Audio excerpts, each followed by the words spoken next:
matin, les dernières tendances, c'est Zoom Europa le vendredi à 19 h. L'île de Chypre est coupée en deux depuis plus de 30 ans, mais des signes d'une éventuelle réunification apparaissent.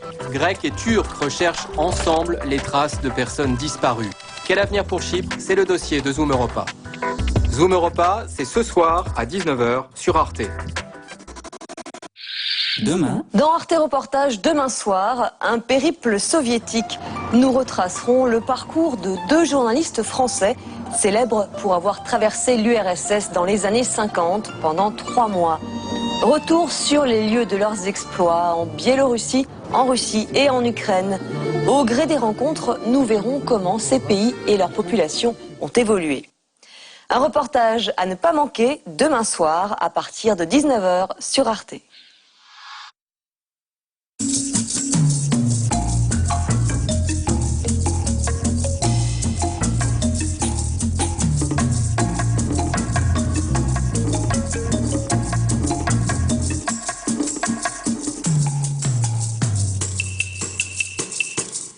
Si l'on s'en tient à l'étymologie, géographie, cela veut dire écriture de la Terre. Alors je vous propose aujourd'hui de nous promener à travers les continents pour apprendre comment les hommes ont nommé le monde au fil des siècles, des noms d'une grande force symbolique, poétique et politique. Voici sur ce planisphère les 6 continents. Donner un nom à ces grandes portions de terre émergée remonte à l'Antiquité. Les Grecs opposaient la rive orientale de la mer Égée, l'Asie, à la rive occidentale, l'Europe, sans pour autant en faire une frontière puisqu'ils vivaient de part et d'autre de la mer Égée. À ce couple initial Europe-Asie, les Romains ont ajouté l'Afrique pour désigner la rive sud de la Méditerranée qu'ils conquièrent au IIe siècle avant Jésus-Christ. Les Européens vont nommer le reste du monde beaucoup plus tard, à partir du XVe siècle, au fil des voyages et des découvertes. Les Portugais, grâce au prince Henri le Navigateur, partent à la recherche des routes des épices, et ce faisant, ils vont nommer les lieux qu'ils découvrent. Madère, qui signifie bois en portugais parce que l'île est boisée. Ils nomment aussi les côtes africaines. À l'ouest, le golfe de Guinée, c'est un mot qui désigne les Noirs en touareg. Puis le cap des Tempêtes, qui deviendra le cap de Bonne-Espérance, en Afrique du Sud. Et ce que l'on appelle le Nouveau Monde, où arrive Christophe Colomb en 1492, n'est pas nommé par celui-ci, mais par un cartographe allemand, Martin Waldseemüller, qui vit dans un village des Vosges, nommé Saint-Dié. Et pour tracer les contours du nouveau continent, Waldseemüller s'appuie sur les récits d'un explorateur italien, Amerigo Vespucci, et c'est pour cela qu'il nomme ce continent America. Et si cette toponymie demeure, c'est parce qu'elle est tout de suite reprise par les cartographes, comme Gérard Kremer, dit Mercator, en 1538. L'Australie est découverte au XVIIe siècle par les Hollandais. Elle est appelée d'abord Nouvelle-Hollande, mais ce continent prendra le nom d'Australie en référence au Terrae Australis, qui, selon les Grecs, devait exister au sud du globe, pour équilibrer le poids des terres au nord. Enfin, l'Antarctique. Dernier continent découvert au XVIIIe siècle, il tire son nom de sa position opposée à l'Arctique. L'Arctique, cela vient du grec arctos, signifiant ours, car cette région regarde vers la constellation de la Petite Ourse, où se trouve l'étoile polaire.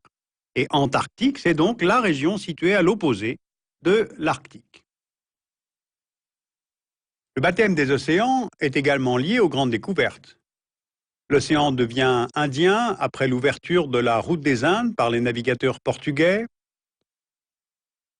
Le Pacifique, c'est parce que Magellan le traverse tranquillement sans rencontrer de tempête. Seul l'océan Atlantique a une dénomination plus ancienne, car il renvoie à la mythologie grecque, au géant Atlas qui portait le ciel.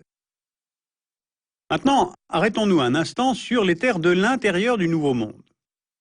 D'abord, si Christophe Colomb n'a pas laissé son nom au continent, plusieurs lieux d'Amérique lui rendent hommage. La province de Colombie-Britannique, au Canada, et le fleuve qui la traverse, le District of Columbia, où se trouve Washington, la capitale des États-Unis, Plusieurs villes aussi, Columbia en Caroline du Sud, Columbus dans l'Ohio et en Géorgie, et Colón au Panama, et puis bien sûr la Colombie en Amérique latine. Ensuite, le Nouveau Monde devient parfois le panthéon de l'Ancien.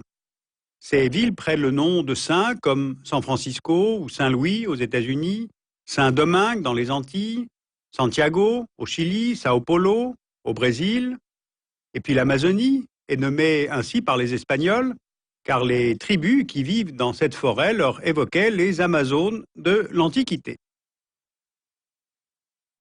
Les noms de lieux s'inspirent aussi du pays d'origine des découvreurs. Par exemple, la Nouvelle-Amsterdam, découverte par les Hollandais, est ensuite devenue New York. La Louisiane est nommée ainsi en l'honneur du roi Louis XIV. Et puis d'autres noms expriment le rêve d'un monde meilleur. Par exemple, la ville de Providence, bien sûr, mais aussi Philadelphie, qui en grec veut dire amour fraternel. Et puis, il y a aussi la grande influence exercée par les Indiens. Le Canada tire son nom d'un mot huron, qui veut dire peuplement ou village. Ontario aussi, en huron, veut dire lac magnifique. Ottawa, la capitale, vient d'un mot algonquin qui signifie commercer, car ce nom était donné au peuple qui contrôlait le commerce sur la rivière. Aux États-Unis, la toponymie d'origine indienne, comme Mississippi, Oklahoma, Dakota, se concentre plutôt dans le centre du pays, entre les Appalaches et les Rocheuses, rappelant la confrontation entre les Blancs et les Indiens au XIXe siècle, au moment de la conquête de l'Ouest. Alors que pour la côte Est, avec les 13 colonies originelles, et la côte Ouest, longtemps colonie espagnole, on a plutôt des noms d'origine européenne. Bien, mais une deuxième lecture est également possible, parce que chaque nom de lieu traduit une prise de possession, même s'il s'appuie sur des noms autochtones. La décolonisation illustre d'ailleurs très bien ce phénomène. Un des premiers actes lors de l'indépendance est de changer les noms donnés par le colonisateur. Par exemple, en Afrique, la Haute-Volta est devenue le Burkina Faso, ce qui veut dire le pays des hommes intègres. La Rhodésie du Nord est devenue la Zambie, celle du Sud, le Zimbabwe. Autre lieu, autre évolution. En Inde, la toponymie anglicisée de Bombay, Calcutta, Bénarès, Madras disparaît aujourd'hui des cartes au profit de Mumbai, Kolkata, Varanasi ou Chennai. Et l'Inde essaye d'imposer ces mots comme désignation unique partout dans le monde. En Russie, la fin de l'URSS en 1991 a été marquée par une désoviétisation des noms de lieux. Leningrad redevient Saint-Pétersbourg, la ville de Pierre le Grand.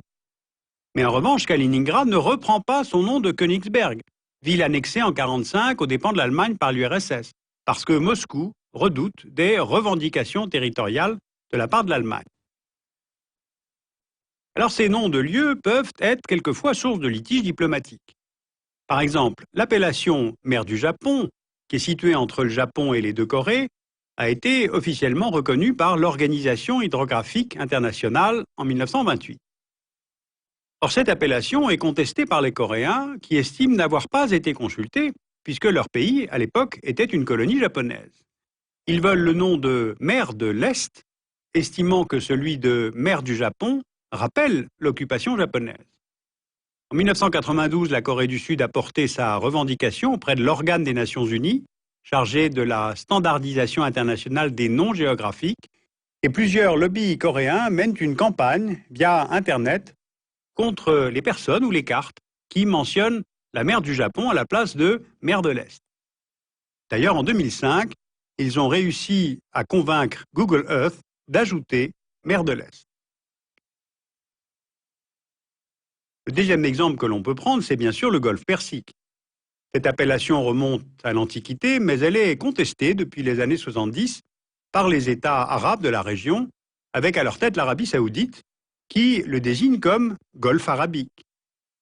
En 2004, la publication par le National Geographic d'un atlas mentionnant le golfe arabique a déclenché la colère de l'Iran, qui a déclaré ne plus vouloir délivrer de visa aux journalistes de la revue. Et l'ONU recommande d'ailleurs d'utiliser sur les cartes l'appellation de golfe Persique. Alors vous l'avez compris, la toponymie de nos atlas raconte en fait notre propre histoire. On pourrait même évoquer le cas tout récent de la Macédoine, État issu de l'ex-Yougoslavie. La Grèce refuse cette toponymie car Athènes estime que Alexandre le Grand était macédonien et que ce nom appartient à l'histoire grecque. Alors les Nations Unies ont proposé aux Macédoniens le nom d'ancienne République yougoslave de Macédoine, mais le litige n'est toujours pas réglé entre les deux pays. Et d'ailleurs, la Grèce, en avril 2008, a pris ce prétexte pour s'opposer à l'adhésion de la Macédoine à l'OTAN. Alors on voit bien, avec ce petit exercice, les liens étroits qui existent entre géographie et enjeux politiques. Deux atlas pour conclure. La mesure d'un continent, qui est un atlas historique de l'Amérique du Nord, édité chez Septentrion. Et puis un atlas pédagogique, l'Atlas du monde global, écrit par Pascal Boniface et Hubert Védrine, aux éditions Armand Collin.